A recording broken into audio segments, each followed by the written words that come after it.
I'm standing on an urban lot right now, right downtown in Kelowna, my hometown, and this is the farm site. Believe it or not, this is where I got my start as an urban farmer. There used to be two houses here. Well, there was one house when I started here, and then there was another house before that which is torn down. But this was my base of operations when I started. Now it's just an empty lot. And today I want to talk to you guys about what happens when we leave a site. What happens to it? And there's been many different times this has happened. I've cycled over probably 20 or more different urban lots in my 7 years of farming. And there's various reasons why we would leave a lot.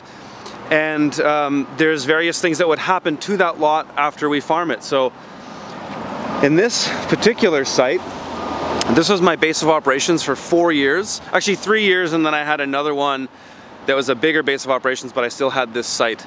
Needless to say, I farmed this site for 4 years, and it's where I got my start. And I got this lot because a friend of mine, his parents owned it, and it was a longtime friend.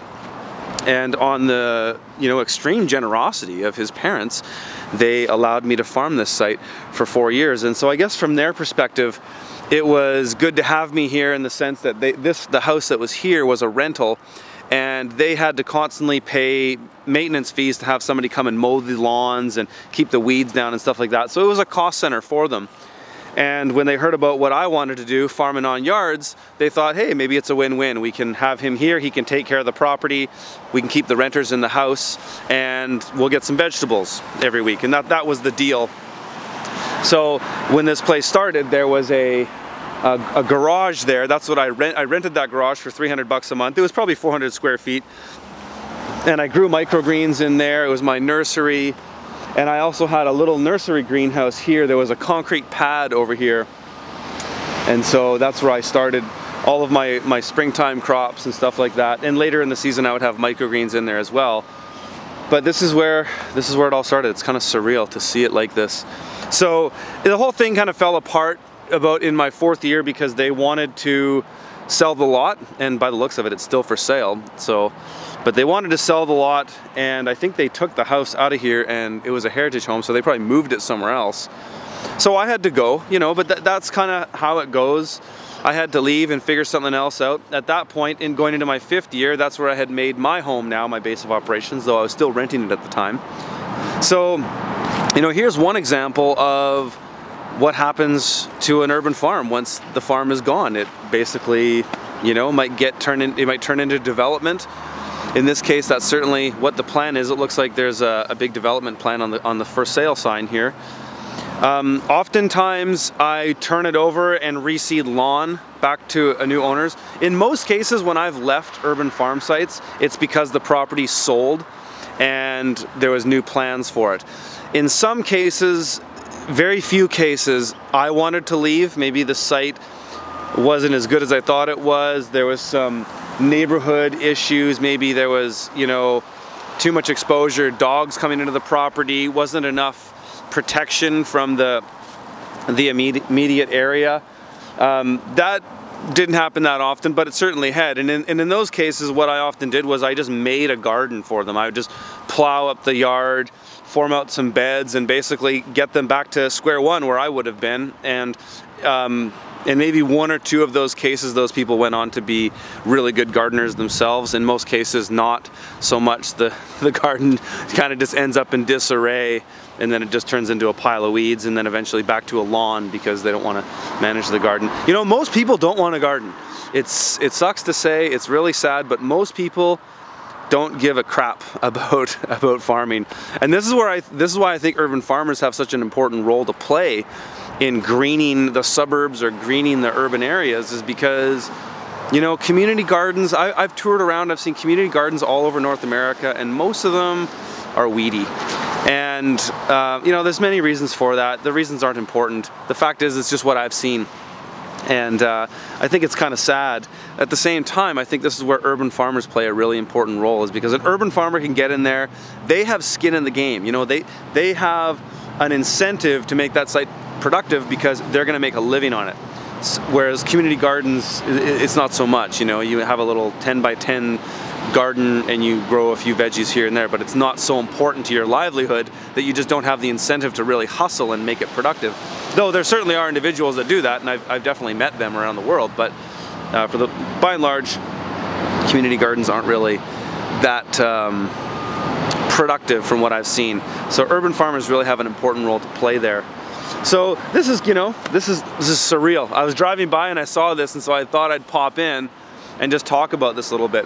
The site that I'm going to take you to next was an urban farm site I've had for 7 years, and when I go there I'll probably talk quietly because they have a family there and I don't want to be too obtrusive when I go there. But I've had that site that I'm going to go to for 7 years, and it sold mid-season this year, but the new owners were kind enough to let us stay there to finish the season.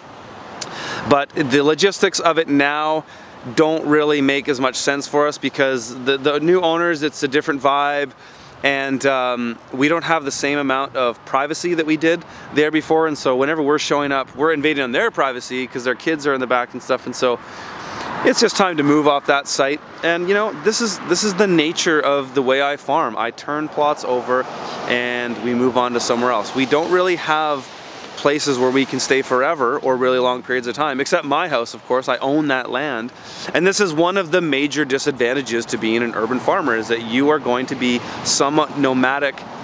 But I think the plus side of that is that you build a lot of social equity by doing so, because you go into these places, you make it really productive for a period of time, you expose people in that neighborhood or that area to what is possible, and you might open up a can of worms in their mind. And I know I've certainly done that over the last 7 years.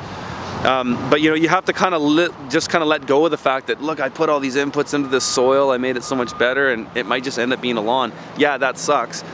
But it's another one of the reasons why my farm focuses on growing high value crops, is so that I get that more immediate payoff and I see a real good return on my investment. And that's the risk, right, that I take. As I come in, I might spend $1,000 or more on developing a site, depending on, you know, how bad the soil is. But then I might have to leave it in a couple years, and that sucks. But you know what? If we can make $10 a square foot on a site for a season, 1,000 square foot plot can generate $10,000 of revenue, then you know, you can even see an immediate return on your investment in the first year. So that's part of the reason why we focus on high value crops. 7 years on this plot. And what's gonna happen right now is it's tarped.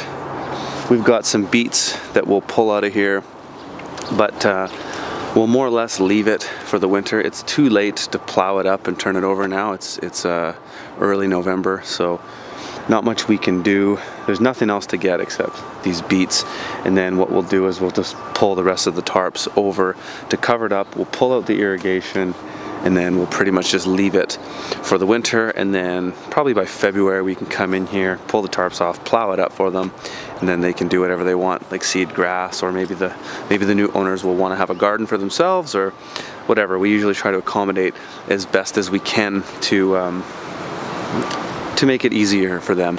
However, the owners that took it over from the previous owners, they weren't the ones that were in contract with me. So, you know, it's not like they had a lawn and then I turned it into a garden. When they bought the house, it was this. So, you know, we'll do the best we can in that context. I thought I'd just share this with you guys. It's surreal passing by and kind of walking down memory lane, but I hope you found that helpful. If you want to see more stuff like that, please hit the subscribe button right now. Like and share these videos with your friends, and check out my website, theurbanfarmer.co, where you've got links to my online course, my one-day workshop, and my book. And you can also make a donation to the show there, which is much appreciated and always welcome. That is at theurbanfarmer.co/support. All right, thanks for watching.